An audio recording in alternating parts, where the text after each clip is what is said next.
এক মেয়ে তার স্বামীর বাড়ি যাওয়ার আগে বাবাকে বলছে, বাবা, আমাদের উঠোনের উপর এই গাছটি তুলে কি বাড়ির পিছনে লাগানো যায় না? বাবা মেয়েটির কথা শুনে বলল, মারে, গাছটি 4 বছরের পুরাতন গাছ, এখন এটা তুলে নিয়ে অন্য কোথাও লাগানো সম্ভব না। এখন যদি গাছটি তুলে অন্য কোথাও লাগানো হয় তবে গাছটি নতুন মাটির সাথে নিজেকে মানিয়ে নিতে পারবে না এবং গাছটি মারা যাবে। বাবার কথা শুনে মেয়েটি হাউমাউ করে কেঁদে উঠল আর বলল, আচ্ছা বাবা, 4 বছরের পুরাতন গাছটি যদি নতুন মাটিতে মানিয়ে নিতে না পারে, তাহলে আমি তো তোমার এই ঘরের 20 বছরের একটা পুরাতন মেয়ে, আমি তো সামান্য একটি গাছ নই বাবা। তাহলে তুমিই বলো, আমি কিভাবে অন্য একটি নতুন বাড়িতে গিয়ে নিজেকে সম্পূর্ণ মানিয়ে নিব আর কিভাবে নিজেকে সম্পূর্ণ বাঁচিয়ে রাখবো বাবা?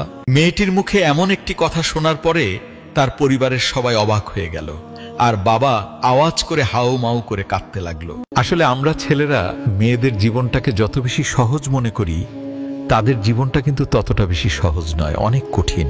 তাই আমি এই পৃথিবীর সমস্ত ছেলেদেরকে বলবো, আপনারা দয়া করে মেয়েদেরকে মন থেকে সম্মান করতে শিখুন এবং তাদেরকে ভালোবাসুন।